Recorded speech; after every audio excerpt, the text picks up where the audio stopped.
Hello, everyone. Welcome to the Wisconsin Chiropractic Association podcast, Back to Basics.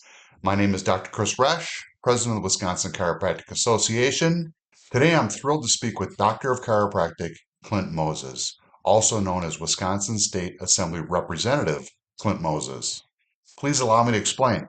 So, Dr. Moses is a chiropractor. He went to Northwestern Health Sciences University in 2003. He practices in Menomonie, Wisconsin, the western part of the state, actually where he grew up. He also works alongside his wife, Dr. Nora Moses, who's also a chiropractor and also a fellow Northwestern graduate. Today, they run a thriving practice, again, in Menomonie, Wisconsin. Here's the rest of the story. So, in addition to being a chiropractor, Dr. Moses is also Representative Moses. He's an elected member of the Wisconsin State Assembly. He represents Wisconsin's 92nd Assembly District and is currently serving in his third term.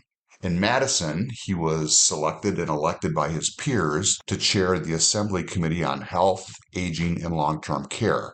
It's a very prestigious position, and he's actually been chair since his second term in office. So today, Representative Moses and I will discuss not only chiropractic, but we'll also get deeper into his career in politics. And we'll talk about the meaningful work that is being done at our state capitol. So we're also going to delve into the details of the initiatives that directly affect chiropractic care. In that, we'll discuss what the Wisconsin Chiropractic Association has successfully done to improve Medicaid reimbursement for chiropractors. And then also, we're going to get into what is needed to be done to pass future legislation to utilize chiropractic's full scope of practice with Medicaid beneficiaries. I hope you enjoy my conversation with chiropractor and Wisconsin State Assembly Representative, Dr. Clint Moses.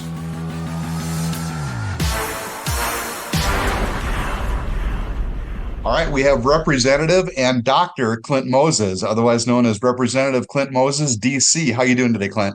Very good. Thanks for having me on here, Chris. Well, I appreciate it. I know it's been a long time coming. You're a busy guy, just ran a successful campaign, and you'll be representing the 92nd District in our state assembly in the state of Wisconsin. So thank you very much, Clint. Let's just kick this off with a chiropractic question. How did you get interested in chiropractic? Well, I don't know if I'm that terribly unique, although I decided to be a chiropractor fairly early on. I think I was probably like sixth or seventh grade. I had had some athletic related injuries, typical stuff, flag football, and then into physical full tackle football, some knee issues, some low back issues. And I seek care from a number of different providers and ended up getting the most relief from our local chiropractor, who is actually now retired up there. I see a lot of his patients myself now, but yeah, that was really what got me interested in it. I knew I wanted to go into some type of helping profession. My mom was involved as a social worker and mental health therapist, so I thought about that route. And I looked at, physical therapy and medical school, and really, I wanted to be able to practice on my own, make my own decisions as far as what I think is going to help the patient the best. And obviously, chiropractic gets to the root of the problem. We all know that as chiropractors. It's one of those things, we don't just cover it up and mask the symptoms. We actually try to address what the real cause is. So that's why I really got interested in it. Quite a bit different than my wife, who also is a chiropractor. My wife, she didn't decide to be a chiropractor until after undergraduate. In college she went to Hamline University in St. Paul, actually was an athletic trainer prior to becoming a chiropractor. And same thing though, she actually shadowed and experienced a number of different providers and really found chiropractic to be the best fit for what she wanted to do and her personality, just like I did. I just did it much earlier than her. Gotcha. So your wife, Nora, I believe is her name, correct? Yep. Actually, she's from central Wisconsin. She's actually from the Stevens Point area, from a little town called Hancock near Plainfield, just south of Stevens Point. So she had actually gone to undergraduate up in St. Paul, Minnesota, and we met actually in chiropractic school at Northwestern Chiropractic College.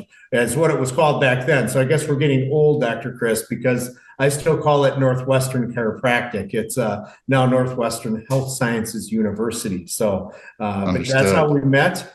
And then the rest is all history. We've been practicing in Menomonie since 2003. So a little bit over 20 years, dual practice. We've had associates over the years as well in our practice with us. Currently, it is just the two of us, but if someone wants to move to beautiful Menomonie, Wisconsin, over on the west coast of the state, we'd definitely be interested in talking to them. That'd be great. Hopefully, some of our listeners will take you up on that. So, tell me a little bit about your practice. Mostly musculoskeletal, sports chiropractic. Yeah, primarily. I mean, we're a pretty diverse practice. We've done a lot of different niches over the years, this and that, but we come back to, a little bit of diversified, or I should say a lot of diversified, a little bit of Gonstead, a little bit of activator, a little bit of Thompson drops. But we see the general population. We do treat a lot of athletes. We also see a lot of geriatric population, but primarily we see a lot of athletes related to high school sports, and then also with the University of Wisconsin Stout right in Menomonie there as well. I treat a lot of the different teams from men's football to men's basketball, women's basketball, rugby, you name it, up there in Menomonie. So Yeah, that's got to be very cool being in a college town with all the sports and the athletic events. So, we talk to a lot of chiropractors on this podcast, and it's always fun to hear about their process of getting into the profession, then their experience at school, and what type of, practice they run, techniques, and we get into a lot of that. But you have a very unique aspect of your career. You decided that you wanted to become involved in state politics. Let's talk a little bit about what interested you and your path to Madison.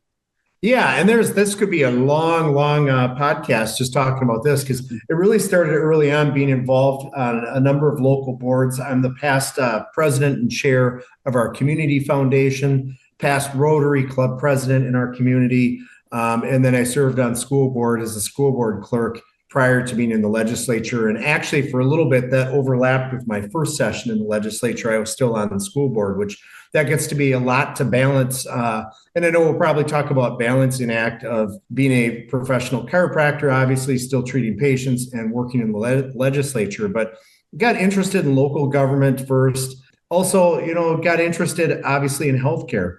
Being a sole practitioner or a tandem practice where we're doing a lot of the administrative stuff. I deal with a lot of the insurance contracts and pre-authorization process and all that other stuff that comes with being a provider in your own clinic versus working in a larger system.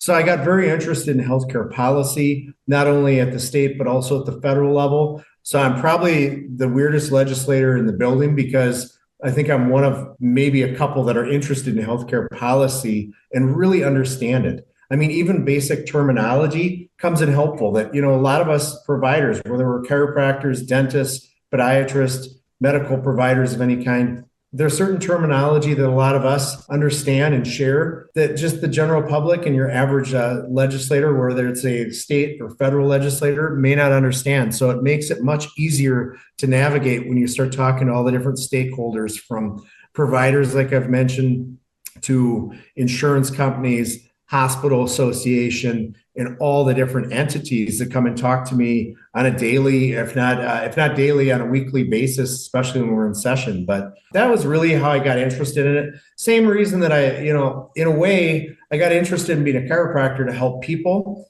But I always say that I can help more people by helping other providers do their job better and more effectively in the state of Wisconsin by being in the state legislature. Because instead of just the patients that I see on a daily, weekly, or monthly basis in my practice, I'm helping members of the chiropractic associations and other providers across the state, whether it be nursing or, like I've said before, podiatrists, optometrists, all of them, because a lot of us share a lot of the same frustrations and concerns that, we might have in the chiropractic world. There's a lot more that we have in common with other providers than we do as far as differences. So being part of the Wisconsin Chiropractic Association myself and getting to the Capitol and visiting with different legislators, you know this, but I'm going to just mention it anyway. Representative Moses, you are very well respected amongst your colleagues, and especially amongst your colleagues that are also healthcare providers. Whether it's nurses or other doctors that are part of the legislative houses, you're very well thought of and respected, and you've become chair of the Assembly Health Committee. Tell me a little bit about that.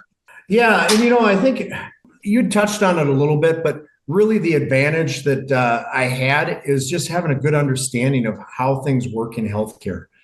Just as opposed to just being a consumer or a patient. But that really helped me have a better understanding than a lot of my colleagues. And then, to be honest, it was a great, great opportunity, obviously.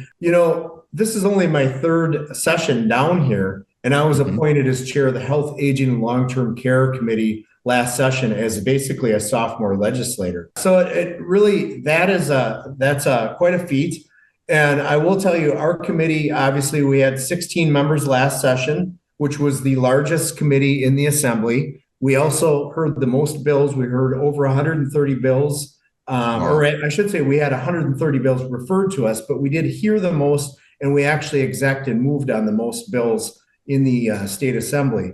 Of that 16-member committee, though, prior to the election, due to retirements and the redistricting and people deciding obviously just not to run or losing an election, we ended up losing 8 members out of 16. So half of my committee is brand new this session. In theory, we're still waiting for appointments. So the Democrats have not appointed, the Republicans have not appointed who they're going to have on each committee yet.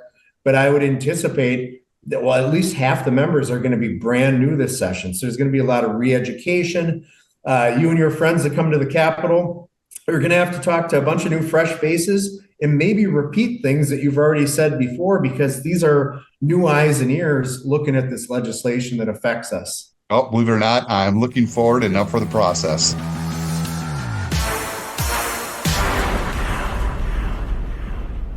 Hello, everyone. This is Dr. Chris Resch, President of the Wisconsin Chiropractic Association. I want to take a moment to personally thank all Wisconsin chiropractors who have generously donated to our political conduit fund called ChiroStrong. So your contributions are making a difference. Thanks to your support, we've advanced several legislative initiatives that directly impact chiropractic care in the state of Wisconsin. The areas that we are currently focusing on are Medicaid and Medicare, both at the state and national level. We're working tirelessly to ensure all chiropractic tools and treatments are fully reimbursable under Medicare and Medicaid. We can't stop here. To those that are already giving, thank you again for your commitment. And to those who are considering giving, I encourage you to take the next step. A commitment of just $20 a month can help drive meaningful change and further strengthen our efforts. So what am I asking? I'm asking all Wisconsin doctors of chiropractic, please consider helping advance chiropractic care in the state of Wisconsin.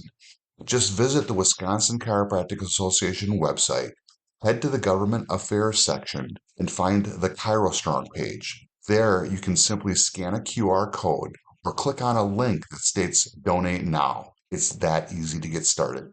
Together, we can continue building a strong future for chiropractic care. Thank you for your generosity and your support.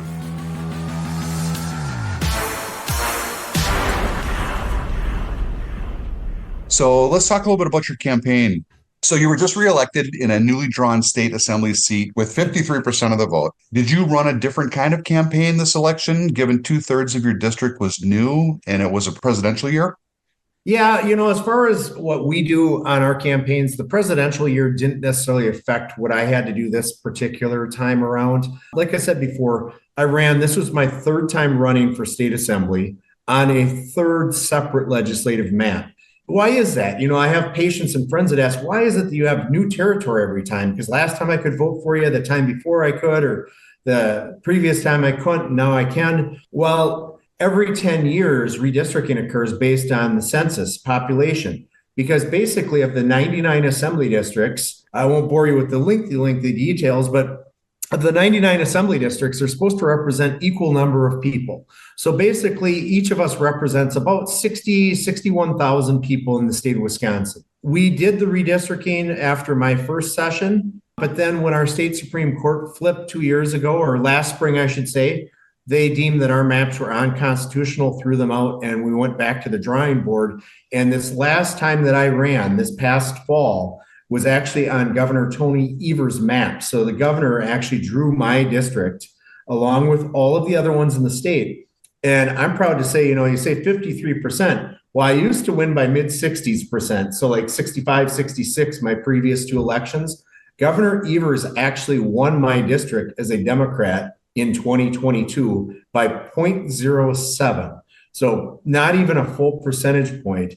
So I performed about 4% better than Governor Evers did in my district, 1% better than U.S. Senator Ron Johnson did in my district.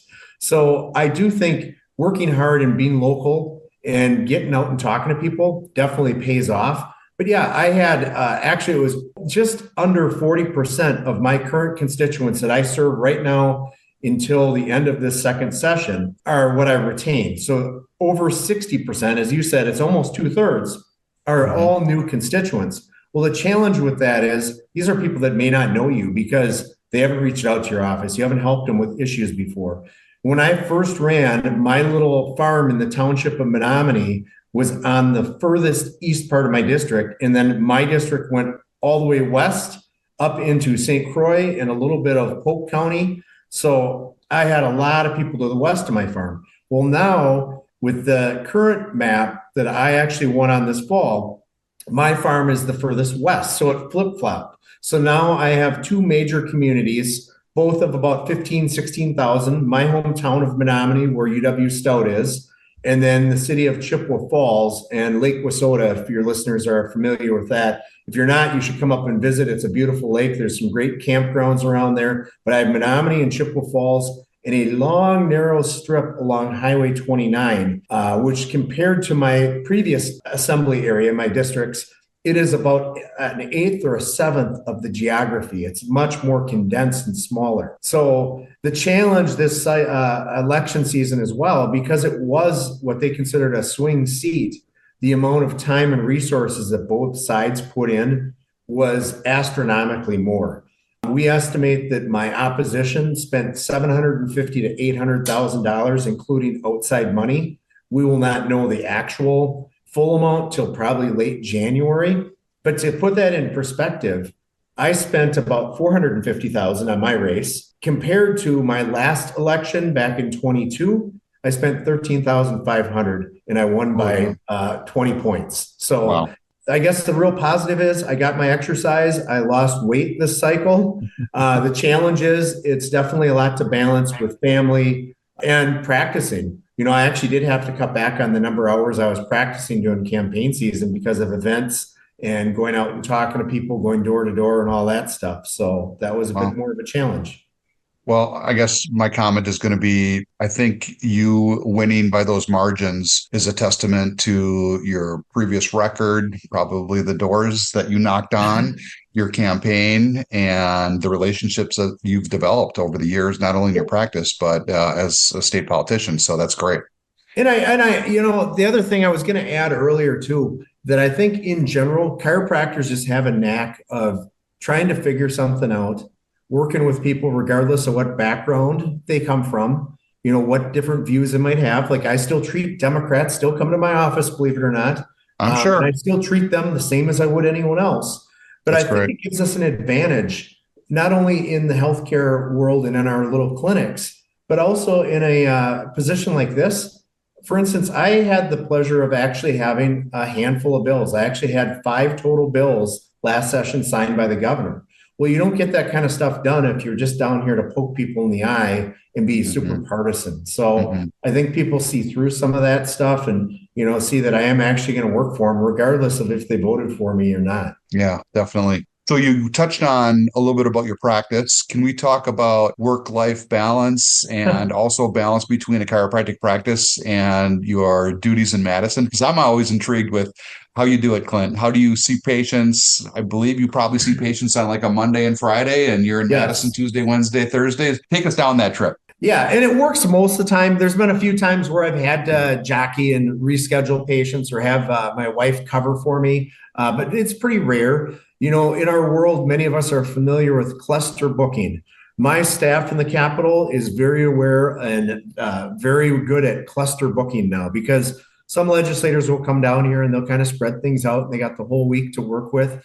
When I come down here, I pack as much in. And that's honestly a lot of why we're doing this as late in the day today as we are, is I just pack as much as I can in. I try to work efficiently. And, you know, we hear in our world being in the zone. Well, that's the same thing in my legislative world. When I come down here, I want to be in the zone and really focus on what I can get done down here. When I'm in my practice, I want to be focused on that patient that's in front of me and not thinking about politics. The biggest challenge is is so many patients will ask me, so what's going on down there in Madison? What's going on at the Capitol? And for me, I have to be very polite and just turn it back and, hey, today we're here to talk about you and how we can help you. But that balance, it works pretty good for the most part. There's days where I'll tell you, you get pretty exhausted. When I circle back and I think about why I'm doing it and the purpose and the mission and the passion that I have for it, I'm re-energized. I am excited to get back to work again here in January for this new session, even though we just came off an exhausting campaign schedule. But it's the same with practice, get out what you put into it, basically. So, it's one of those things I never really coast and never do anything halfway. Proud to be, and I don't think I touched on this yet in this podcast at least, but I didn't know this when I ran, being the first ever chiropractor in the state of Wisconsin to actually serve in the legislature. Not the first one to try it. I believe there was 4 or 5 others between Senate and state assembly. But being the first ever chiropractor is pretty amazing thing to be. And I've got friends in other states that are in the same position or have served in their state legislatures. And it's kind of a neat fellowship that we have. And I'm proud to represent our profession down here in the Capitol. Well, you beat me to the punch, Representative Moses, because I wanted to congratulate you, despite it being your 3rd term. And I know we spoke about this before, but being the first ever chiropractor to serve our state in the legislature is quite an accomplishment. And all of us at the WCA are extremely proud of your efforts and very, very, very much enjoy working with you at the Capitol. So moving forward, as we're going to be going into January here, with slimmer Republican majorities in both houses, do you see this session beginning differently in terms of types of issues that you'll be discussing? Oh, for sure. And they change. I've seen this and I touched a little bit on it as well before, but the institutional knowledge, you got all new, fresh faces. I mean, the Democrats, they have 25 new members.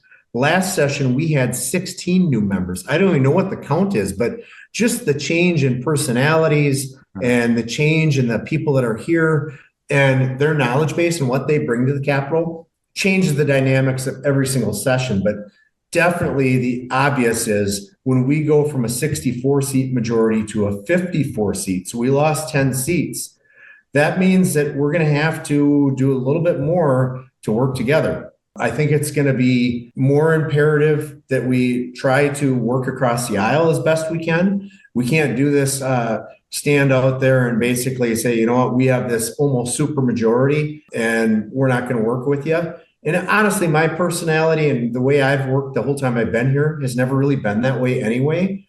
But it's definitely going to make it more challenging for big things like the state budget. If we have 5 people say, I'm not voting for that state budget, there's too much spending, or they don't like something in that budget, well, we're in trouble. We're in gridlock because we have 54 members. We need 50 votes in order to pass a state budget.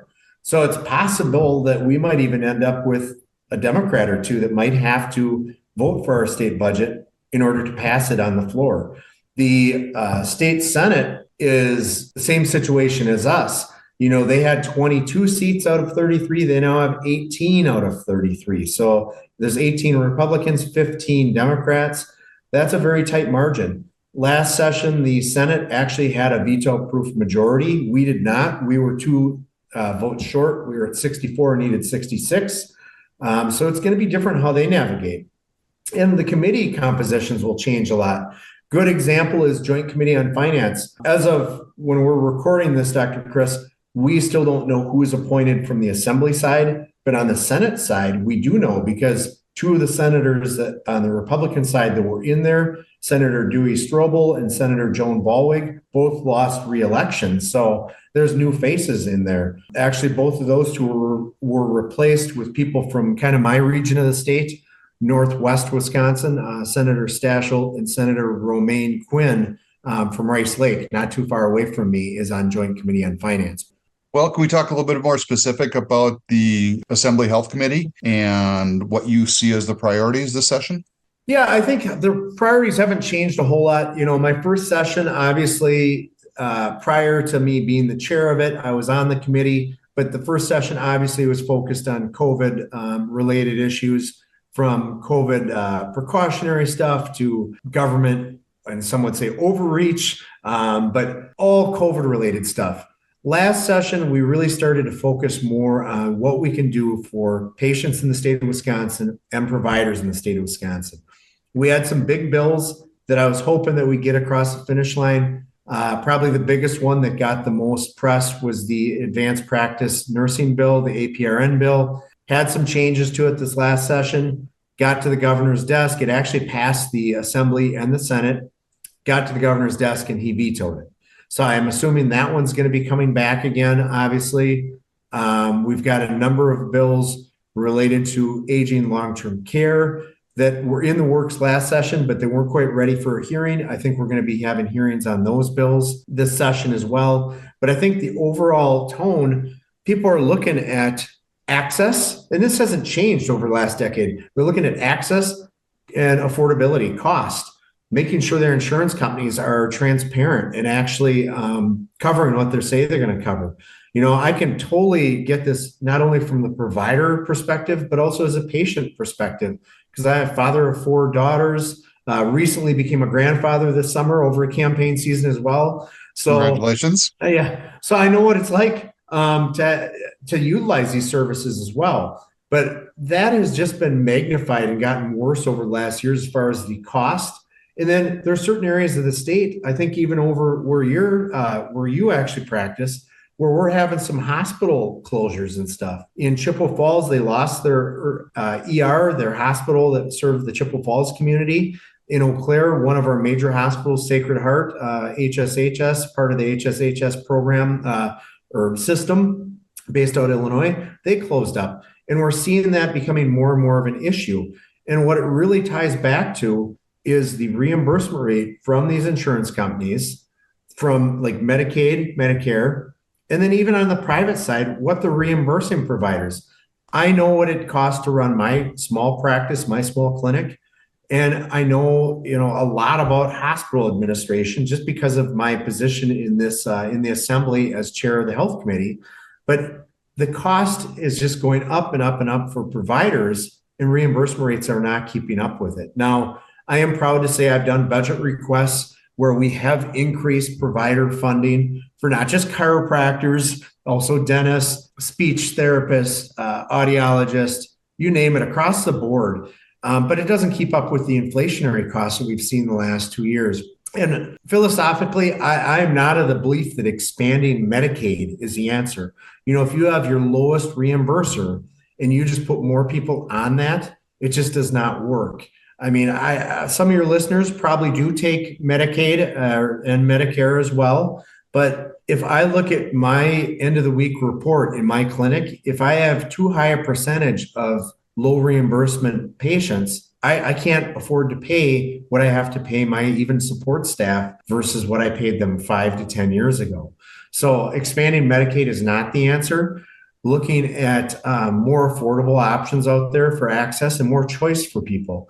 The problem we have now is there's definitely a lot of people that are in that kind of donut hole where they maybe aren't disabled, they are able to work, and then we tell them, okay, well, you lose all your benefits and now you can go out on the Affordable Care Act marketplace and try and buy something. You and I know that those patients, when they go out there, they find the premium not affordable. And when they go to utilize that insurance in our clinics, it doesn't cover very well. A lot of times they have very, very high deductibles or very, very high copays. I mean, I run into copays that are higher than what my time of service discount is for my patients in my practice.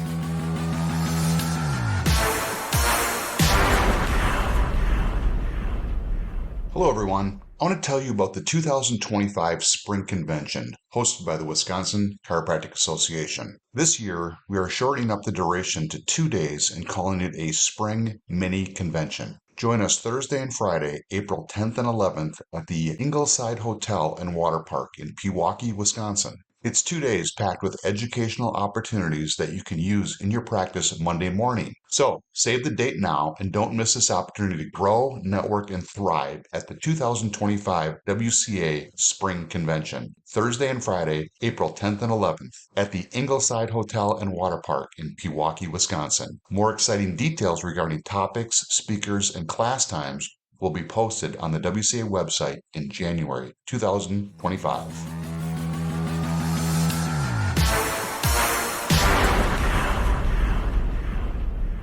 All right, to go a little bit deeper into the weeds with what's going on with the health committee and probably more specific to the state budget. So, in chiropractic, last budget cycle, we were granted with higher reimbursement for our examination and for x-ray. We actually are reimbursed the same amount in chiropractic as our colleagues in medicine with medical doctors for their examination and x-rays when we see a Medicaid patient.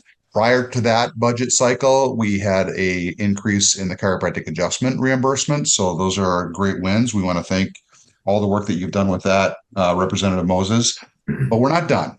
So at the Wisconsin Chiropractic Association, we would really like to see, let's just say, the third leg of the stool get accomplished, and that's the ability to use our full toolbox when it comes to patient care.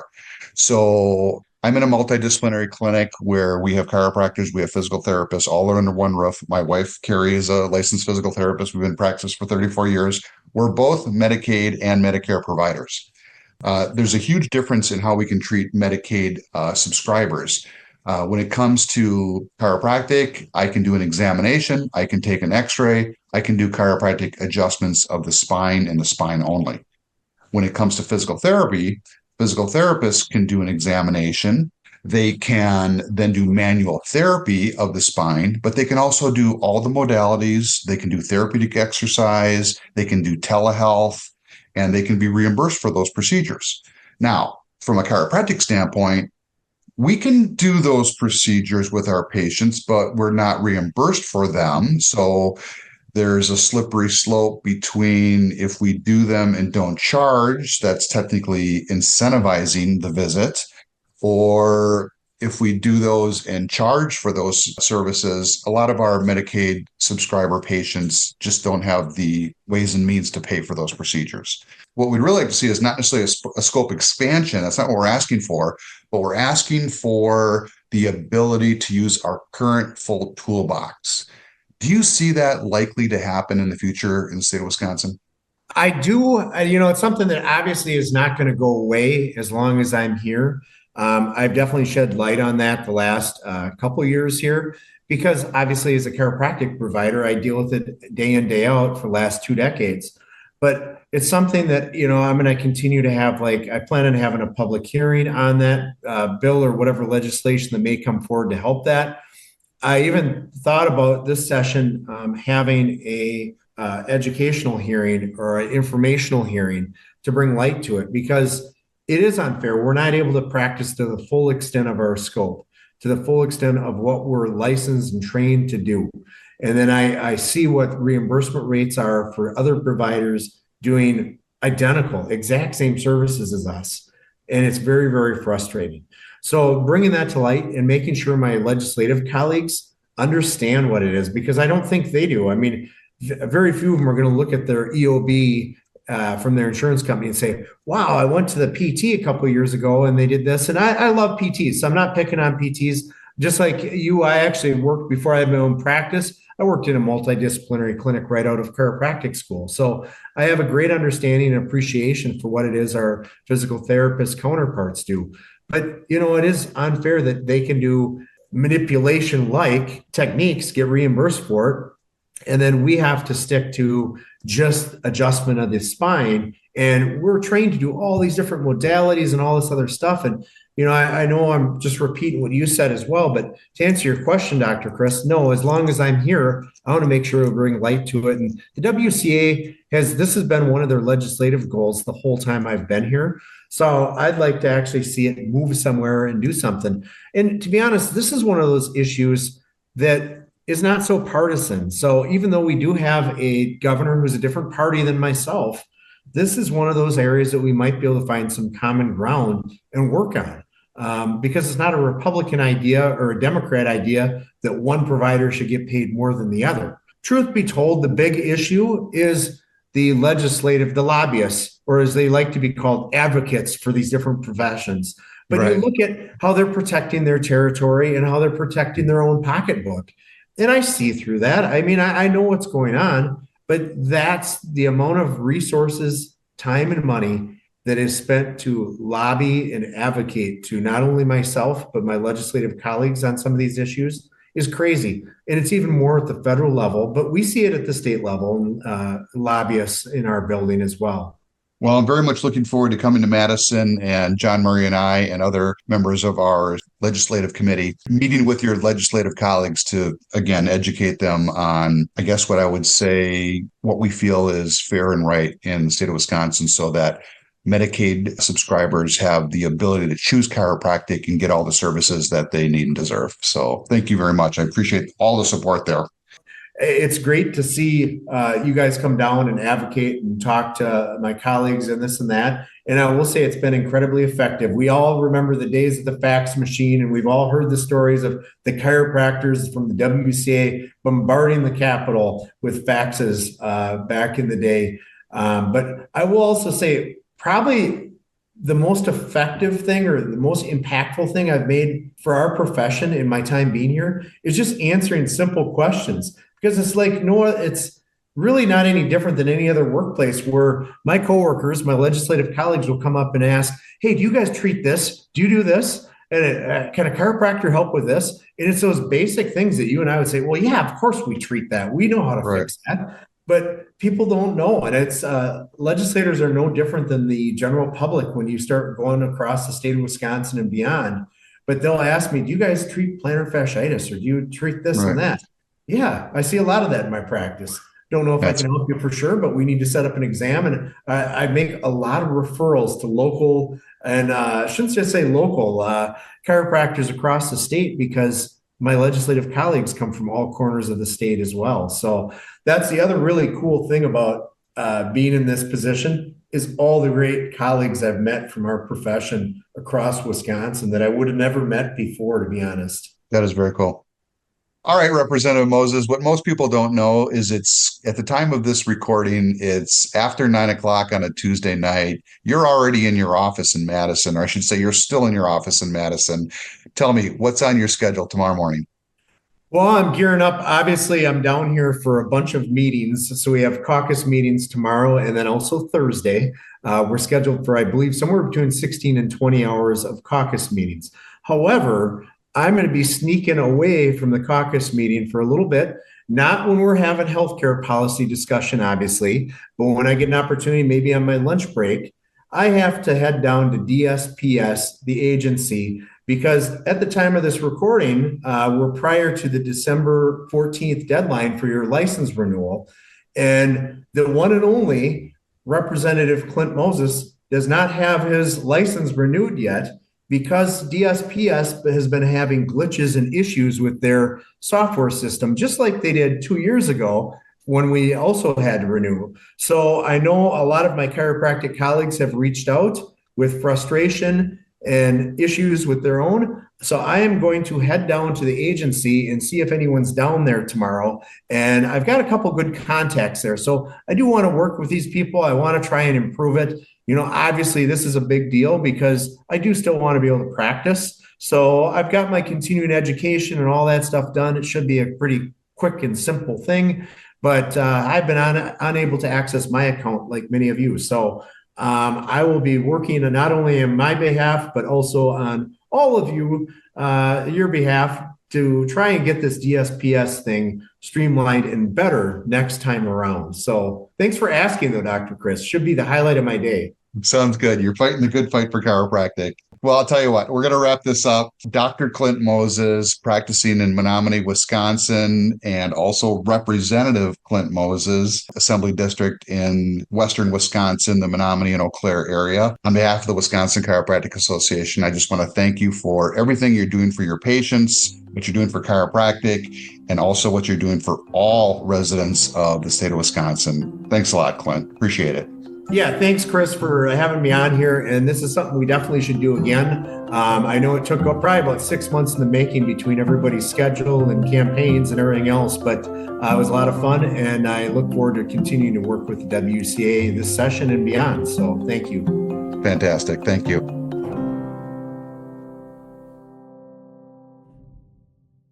Hey everyone, if you enjoyed this podcast, you can find more episodes of the Wisconsin Chiropractic Association podcast Back to basics. Just go to the WCA website, click on the About page, and you'll find a number of engaging interviews with all sorts of chiropractors from the state of Wisconsin.